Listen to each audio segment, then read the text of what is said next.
en esta campaña, diciendo que nadie le puede llevar la contraria. Y si alguien le lleva la contraria, pues enseguida nos sacuden la cabeza llamándonos...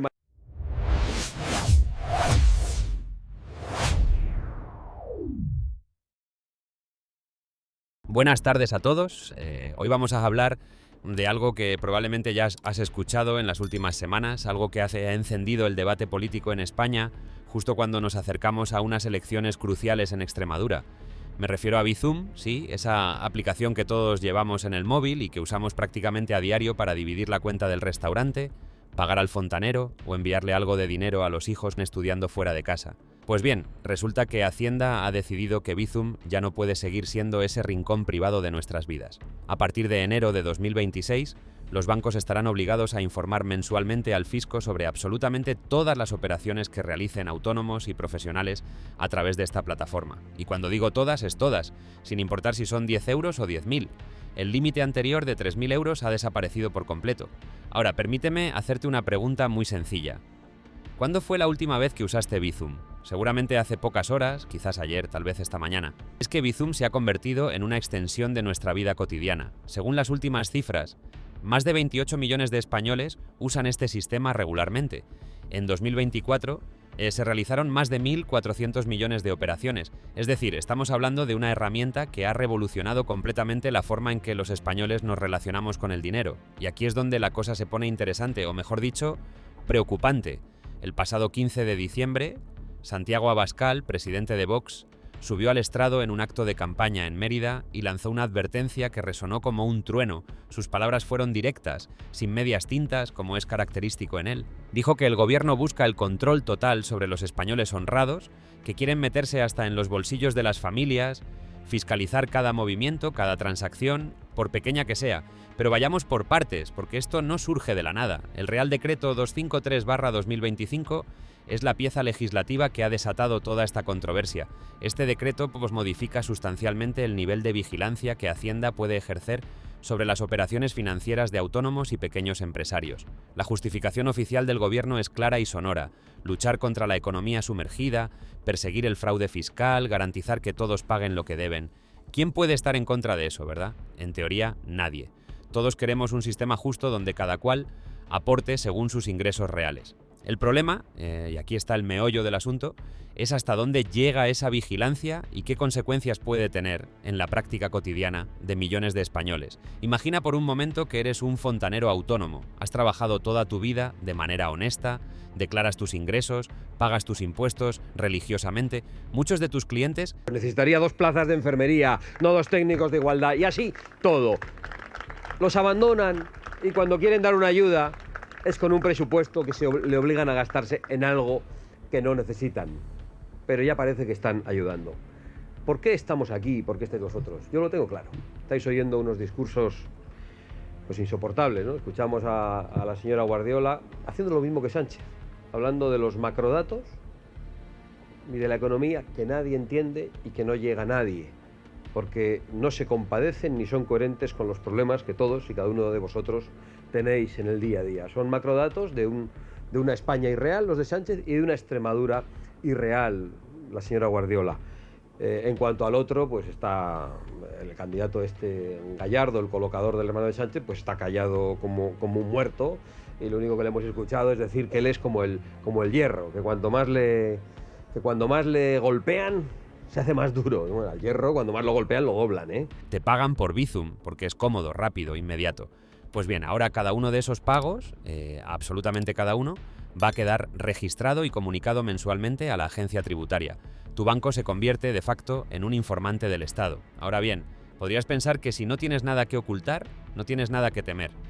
Es un argumento razonable en superficie, pero profundiza un poco más. ¿Qué pasa cuando el sistema de vigilancia es tan exhaustivo que cualquier pequeña discrepancia, cualquier olvido involuntario, cualquier interpretación diferente de la normativa tributaria puede convertirse en una investigación, en una sanción, en un dolor de cabeza monumental? Abascal no se quedó en la superficie. En su discurso de Mérida fue mucho más allá. Habló de un gobierno depredador, un término fuerte, visceral, diseñado para generar reacción. Y lo que dijo resonó con muchos españoles porque tocó una fibra sensible, el miedo a que el Estado se convierta en un gran hermano financiero que vigila cada movimiento de tu dinero. Pero vayamos a lo concreto. Abascal planteó un escenario que muchos padres de familia conocen perfectamente. Imagina que le envías 50 euros a tu hijo que está estudiando en otra ciudad para que pueda llegar a fin de mes, o 100 euros a tu hija para ayudarla con el alquiler. Son gestos cotidianos, naturales, el tipo de apoyo que las familias españolas se dan entre sí desde siempre. Pues según la interpretación más extrema de estas nuevas normas, esas transferencias podrían ser clasificadas como donaciones familiares y en teoría estar sujetas al impuesto de sucesiones y donaciones. Ahora, antes de que cunda el pánico total, hay que aclarar algo importante. Las comunidades autónomas tienen competencias sobre el impuesto de sucesiones y donaciones, y muchas de ellas han establecido exenciones generosas para donaciones entre padres e hijos. En algunas regiones puedes donar hasta ciertos límites bastante altos sin pagar prácticamente nada. Pero la cuestión no es solo si pagas o no pagas impuestos por esas pequeñas ayudas familiares. La cuestión es que el Estado va a tener constancia de cada una de ellas. Va a saber cuánto le enviaste a tu hijo, cuándo, con qué frecuencia. Y aquí entramos en un terreno que va más allá de lo fiscal y toca algo mucho más profundo. La privacidad, la libertad individual, el derecho a que el Estado no esté permanentemente mirando por encima de tu hombro. Porque una cosa es perseguir el fraude de grandes fortunas que mueven millones a paraísos fiscales, y otra muy distinta es escrutar cada pequeña transacción de ciudadanos que simplemente intentan vivir su vida y ayudar a sus familias. El discurso de Abascal en Mérida no fue solo una crítica técnica a una medida fiscal, fue un ataque frontal a lo que él describe como el proyecto político del bipartidismo español. Según su narrativa, PSOE y PEP, los dos grandes partidos que han gobernado España en las últimas décadas, comparten una visión común, la de un Estado cada vez más grande, más intrusivo, más controlador. Un Estado que necesita cada vez más recursos para mantener una maquinaria de subsidios y subvenciones diseñada, según Vox, no para ayudar genuinamente a los ciudadanos, sino para crear dependencia y asegurar votos. Es una narrativa poderosa, hay que reconocerlo. Conecta con el descontento de muchos españoles que sienten que trabajan duro, pagan sus impuestos, cumplen con sus obligaciones y, sin embargo, ven cómo cada vez les queda menos en el bolsillo. Ven cómo la presión fiscal aumenta, cómo las regulaciones se multiplican, cómo la burocracia se vuelve más compleja y sofocante. Y en este contexto llega la medida sobre Bizum y se convierte en el símbolo perfecto de todo lo que muchos ciudadanos temen, ¿no? Porque Bizum representa lo cotidiano, lo familiar, lo personal. No estamos hablando de grandes empresas o complejas estructuras societarias. Estamos hablando de la aplicación que usas para pagarle al camarero la propina, para contribuir a un regalo colectivo para un compañero de trabajo, para enviarle unos euros a tu primo que está pasando un mal momento. Ahora, seamos justos y escuchemos también la otra campana. El gobierno sostiene que estas medidas son absolutamente necesarias para combatir el fraude fiscal, que en España sigue siendo un problema enorme. Se calcula que la economía sumergida representa alrededor del 20% del PIB. Son miles de millones de euros que dejan de ingresar en las arcas públicas cada año. Miles de millones que podrían destinarse a sanidad, educación, servicios públicos. Y es cierto que muchos autónomos y pequeños negocios utilizan sistemas como Bizum precisamente porque les permite operar en una zona gris, recibir pagos que luego no declaran o declaran solo parcialmente. El bar de la esquina que te cobra 5 euros por el café y nunca te da ticket. El electricista que te hace un arreglito en casa y te dice que si le pagas por Bizum te hace un descuentito. Son prácticas extendidas, normalizadas incluso, pero que al final perjudican al conjunto de la sociedad porque reducen la recaudación y obligan a subir los impuestos a quienes sí cumplen escrupulosamente. Entonces, ¿dónde está el equilibrio? ¿Cómo combatimos el fraude sin convertirnos en un estado policial financiero, ¿no? Es la gran pregunta y no tiene respuesta fácil. Lo que está claro es que medidas como esta generan un debate necesario sobre qué tipo de sociedad queremos ser, cuánta libertad estamos dispuestos a ceder a cambio de seguridad o justicia fiscal, dónde trazamos la línea entre el control legítimo y la intromisión excesiva. Vox ha encontrado en este tema una mina de oro electoral. No es casualidad que Abascal haya elegido Mérida, capital de Extremadura, para lanzar este mensaje justo días antes de unas elecciones regionales. Extremadura, es una de las comunidades más castigadas económicamente de España, con altas tasas de desempleo y dependencia de las ayudas públicas. Aquí el discurso contra el Estado omnipresente y controlador puede calar especialmente hondo entre aquellos que aspiran a prosperar por sí mismos sin depender de subvenciones. El eslogan de la campaña de Vox es claro: Vota libertad, vota sentido común, vota Vox. Y en ese marco, la cuestión de Bizum se presenta como el ejemplo paradigmático de un gobierno que ha perdido el sentido común. Que de los impuestos, porque son los mismos y han hecho los mismos. No queremos ni a Montero, ni a María Jesús Montero, ni a Cristóbal Montoro. No queremos ni a la mafia del Partido Socialista, ni a la estafa del Partido Popular. No queremos las subidas fiscales del PSOE, ni las subidas fiscales del Partido Popular, porque son los mismos y se comportan de la misma manera. Y lo hacen absolutamente en todo. Claro, todo esto que contamos de las políticas parece incluso poco al lado de la mafia corrupta y acosadora de mujeres que estamos soportando. Porque claro, es que yo me siento un poco pesado, pero la verdad es que creo que tengo la obligación de repetirlo y repetirlo, porque hay gente que ha dejado de mirar los periódicos y las televisiones y probablemente vive un poco al margen y tiene que llegar hasta el último rincón de España la información. Yo me esfuerzo incluso en contársela a nuestros aliados internacionales, y cuando allí les cuentas lo del Peugeot de Sánchez, del 407, y que iban allí 4 tíos cambiando las primarias de su partido, haciendo trampas, llenando la gasolina con el dinero de los prostíbulos, y que 4 de los tíos que iban en el coche ya están en la cárcel, es que no se lo creen. Y además le añades, y el hermano procesado, y la mujer procesada, es que no se lo puede creer nadie. Y ahora tenemos que contar, que yo eso todavía no lo he contado, lo de Zapatero, que se reúne en terreno de patrimonio nacional, con colaboración del Ministerio del Interior y con un séquito de seguridad protegiendo ese encuentro, con un tipo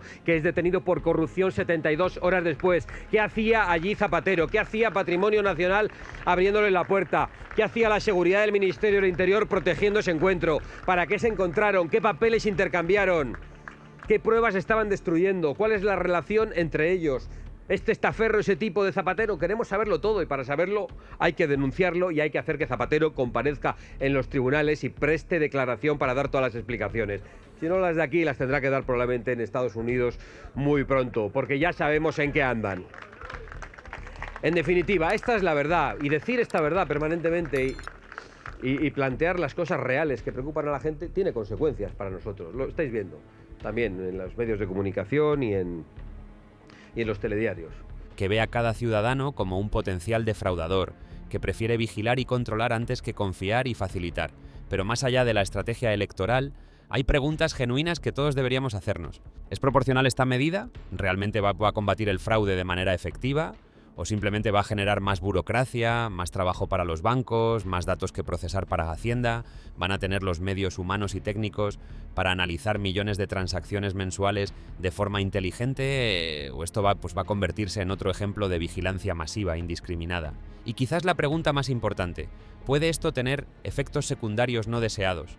Por ejemplo, ¿harán que muchos autónomos dejen de usar Bizum y vuelvan al efectivo, precisamente lo contrario de lo que se busca? ¿Aumentará la desconfianza entre ciudadanos y Estado? ¿Creará un clima de paranoia donde cada transacción se hace con miedo a posibles consecuencias? Hay que decir también que Hacienda no es nueva en esto de aumentar los controles. En los últimos años hemos visto cómo se han implementado múltiples sistemas de vigilancia financiera. El SI, el suministro inmediato de información, obliga a las empresas a reportar sus facturas casi en tiempo real. Los bancos ya informaban de saldos y movimientos superiores a ciertos umbrales. El efectivo tiene limitaciones cada vez más estrictas para pagos de montos elevados. Todo esto forma parte de lo que algunos expertos llaman la digitalización del control fiscal. En la era de los datos masivos, los gobiernos tienen herramientas que hace 20 años eran impensables. Pueden cruzar información de múltiples fuentes, detectar patrones, identificar anomalías con algoritmos sofisticados. Es más eficiente, dicen. Es más justo, argumentan, pero también es infinitamente más intrusivo. Y aquí volvemos al núcleo del discurso de Abascal. Él no está solo hablando de una medida tributaria, está hablando de un modelo de sociedad. Está pintando un cuadro donde el ciudadano español se ve cada vez más acorralado, vigilado, controlado por un Estado que no confía en él. Un Estado que ve cada bolsillo como una fuente potencial de recaudación, cada transacción como algo sospechoso, hasta que se demuestre lo contrario. Es una visión oscura, apocalíptica incluso para algunos. Pero resuena con el comerciante que siente que las regulaciones le asfixian. Resuena con el autónomo que pasa más tiempo rellenando formularios que trabajando. Resuena con el padre de familia que se pregunta si algún día le van a pedir explicaciones por haberle enviado 100 euros a su hija para su cumpleaños. Ahora, por supuesto, hay que mantener la perspectiva. España no se ha convertido de repente en un Estado totalitario. Seguimos siendo una democracia con garantías jurídicas, con tribunales independientes, con derechos fundamentales protegidos, y Hacienda te investiga injustamente, puedes defenderte. Si te sancionan sin motivo, puedes recurrir. El sistema tiene contrapesos, pero la percepción importa tanto como la realidad, especialmente en política. Y la percepción que muchos españoles tienen es que el Estado cada vez pide más, controla más, da menos, que los impuestos suben pero los servicios no mejoran, que la burocracia crece pero la eficiencia no, que se persigue al pequeño contribuyente mientras los grandes evasores encuentran siempre resquicios legales para pagar menos. El tema de Bizum se ha convertido entonces en algo simbólico. No es solo una cuestión técnica de normativa fiscal, es un campo de batalla en la guerra cultural y política que define la España de hoy. Es el enfrentamiento entre quienes creen que necesitamos más Estado para garantizar justicia social y quienes creen que necesitamos menos Estado para preservar la libertad individual. Y en medio de todo esto estamos nosotros, los ciudadanos comunes, intentando navegar un mundo cada vez más complejo, con reglas que cambian constantemente, tratando simplemente de vivir nuestra vida, cuidar de nuestra familia, llegar a fin de mes con dignidad. Entonces, pues, ¿qué hacemos? ¿Dejamos de usar Bizum por miedo? ¿Aceptamos que cada aspecto de nuestra vida financiera sea transparente para el Estado? ¿Votamos a partidos que prometen menos control, aunque eso signifique quizás menos servicios públicos? Son preguntas que cada uno debe responder según sus valores, sus prioridades, su visión de qué España queremos construir. Lo que sí está claro es que este debate pues no va a desaparecer. Al contrario, va a intensificarse, porque la tecnología avanza, los sistemas de vigilancia se perfeccionan y la tentación del control total es cada vez más accesible para cualquier gobierno, sea del color que sea. Y ahí está el peligro real del que nos advierte Abascal, aunque lo haga con retórica populista y en contexto electoral. El peligro de normalizar la vigilancia, de aceptarla como inevitable, de renunciar poco a espacios de privacidad que luego será imposible recuperar. Porque una vez que das al Estado ciertas herramientas de control, es muy difícil quitárselas. Los poderes que se otorgan en nombre de la seguridad o la justicia rara vez se devuelven voluntariamente. Y lo que empieza como una medida contra el fraude puede terminar siendo un sistema de vigilancia masiva que afecta a todos, culpables e inocentes, por igual. En definitiva, ¿no? El debate sobre Bizum es mucho más que Bizum. Es sobre qué tipo de relación queremos tener con nuestro Estado, cuánta confianza nos tenemos mutuamente, cuánto estamos dispuestos a ceder y cuánto a exigir. Son preguntas fundamentales para el futuro de nuestra democracia y nuestra libertad. Comparte este video con tus familiares y amigos para que conozcan la verdad, porque los medios de comunicación lo ocultan. Suscríbete al canal y haz clic en la campana para no perderte noticias sobre cómo va nuestro país. Dale like si te gustó el contenido y deja tu opinión en los comentarios.